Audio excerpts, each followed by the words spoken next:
Isa pong kilalang crypto influencer na si Amonix ang muling nagbigay ng matapang na pahayag tungkol kay XRP. Ayon sa kanya, may paparating na malaking galaw sa presyo ng XRP na posible pong magbago ng lahat sa crypto market. Sa kanyang analysis, ipinakita po niya ang pagkakahawig ng kasalukuyang galaw na XRP sa mga nakaraang taon bago po ito sumabog pataas noong taong 2017. Ibig sabihin ay baka nasa parehong sitwasyon na naman tayo ngayon kung saan tahimik pa sa XRP bago ang isa na namang malakas na pag-akyat. Kaya yan po ang siyang ating pag-uusapan sa video na ito, pero bago po tayo magpatuloy ay pakibasa na lamang po muna ang disclaimer dito po sa ibaba ng ating screen. At ang ating unang tanong ay ano po ba ang ipinakita ni Amonex sa kanyang chart? Sabi rito ay prominent cryptocurrency influencer Amonex has drawn attention to XRP once again, hinting that the asset may be on the verge of a significant price movement. Yan, yung tignan po natin yung kanyang chart. Ayan. Dito po sa chart na ibinahagi ni Amonex, malinaw na ipinakita niya na ang kasalukuyang galaw na XRP ay kahawig ng mga nakaraang pattern bago ito tumaas ng sobra. Ayon sa kanya, nakikita niya ang mga palatandaang nasa gilid na sa XRP ng isang major breakout. Ipinapakita ng kanyang technical chart na matagal nang naghahanda sa XRP at maaring ito na ang panahon para sa susunod niyang malaking pagtaas. Kaya sa market impact, kung tama po ang prediction na ito, maaaring magkaroon ng panic buying sa market at posible pong magdulot ito ng mabilis na pagtaas ng presyo na makaaapekto rin sa iba pang mga altcoins. Ano naman ang kahulugan ng consolidation phase ng XRP? At ang sabi po rito ay, in a recent post, he shared a chart that mirrors XRP's historical price behavior, implying that the current consolidation could precede a major breakout. Ipinakita po ni Amonex na ang kasalukuyang consolidation phase ng XRP ay halos katulad ng dati nitong pattern bago sumabog noong taong 2017. Ang consolidation ay panahon kung saan tahimik ang market at hindi gaanong gumagalaw ang presyo. Pero ayon sa kanya, ang ganitong katahimikan ay kadalasang sinusundan ng matinding galaw pataas. Kaya naniniwala po siya na si XRP ay nasa tinatawag pong calm before the storm na stage. Sa market impact, kapag natapos po ang consolidation at nagsimula ang breakout, malaki ang posibilidad na makita natin ang mabilis na pagtaas na magbibigay ng bagong momentum sa buong crypto market. Ano naman ang kahawig ng chart ni XRP sa kasalukuyan? Sabi po rito ay the chart shows a striking comparison between XRP's past accumulation phase before its 2017 surge and its present multi-year structure, suggesting a similar explosive trajectory could follow. Makikita daw po natin sa chart na ipinakita rito ni Amonex ang malaking pagkakatulad ng pattern na naganap noong taong 2014 to 2017 at ang kasalukuyang galaw ni XRP ngayon. Noon halos 3 taon din siyang tahimik bago po siya nag-surge ng sobra at umabot sa presyo na $3.84. Ngayon nasa parehong posisyon umano si XRP at naghahanda para sa isang major rally. Sa market impact, kung magkatotoo po ang prediction na ito, maaaring lumampas pa sa XRP sa kanyang dating all-time high na magiging dahilan ng bagong hype at saka FOMO sa mga investors. Ngayon ay bakit nga ba tinawag itong calm before the storm? Sabi rito ay the visual analysis highlights a pattern where XRP remained in an extended period of low volatility before entering a sharp upward move. Amonex chart indicates that XRP is potentially approaching a comparable position, signaling a possible parabolic advance from its current price level. Paliwanag po natin yan. Ang tinatawag po na calm before the storm ay tumutukoy po ito sa matagal na panahon ng katahimikan bago ang malakas na bagyo. Sa kasong ito, bago po ang malakas na pag-akyat ng presyo. Ayon po kay Amonex, ang kasalukuyang galaw na XRP ay eksaktong ganito.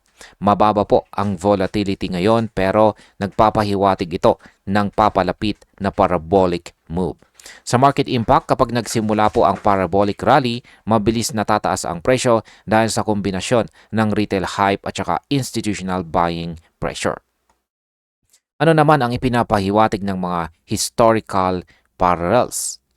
Yan, ang unang bahagi ng chart ni Amonex dito ay tumutukoy po sa galaw ng XRP noong taong 2014 hanggang 2017. Sa loob ng mga taong ito, halos walang nangyari sa presyo. Pero bigla po itong sumabog at umabot sa presyong $3.84 sa loob lamang ng ilang buwan. Ngayon, ipinapakita po ng parehong structure na posible itong maulit muli. Sa market impact, kung maulit po ang parehong pattern, maaaring makakita po tayo ng isa pang bull cycle na magdadala kay XRP sa bago at mas mataas na presyo. Sunod na tanong, ay uulitin ba ni XRP ang kanyang kasaysayan?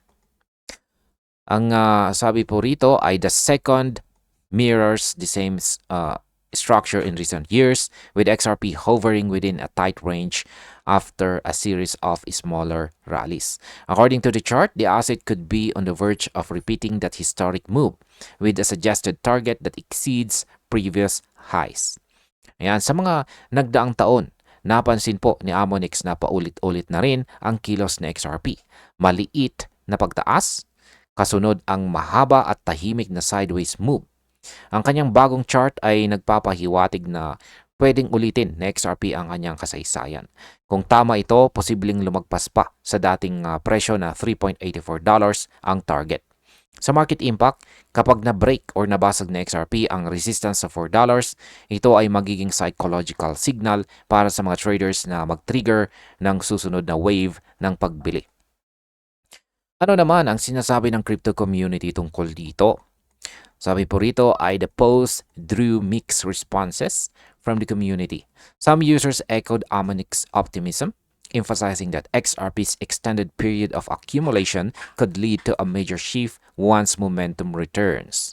Yan, magkahalo daw po ang reaksyon ng mga tao sa post ni Amonex. Marami ang sumang-ayon sa kanya at naniniwala na ang matagal na accumulation ng XRP ay magbubunga ng malaking galaw pataas kapag bumalik ang momentum. Pero may iba ring hindi kumbinsido at sinasabing ilang beses nang nabigo sa XRP na sumabay sa pagtaas ni Bitcoin. Sa market impact, ang ganito pong pagkakahati ng opinyon ay maaring magdulot ng mataas na volatility kapag nagsimula ang malaking galaw, kung saan ay mas maraming traders ang papasok or lalabas po agad. Ano naman ang sinasabi ng mga kritiko? Sabi rito, however, not all participants shared the same enthusiasm. Another user, Corrupt, expressed skepticism, arguing that XRP had multiple opportunities to surge in the past but failed to do so, even during Bitcoin's new all-time highs.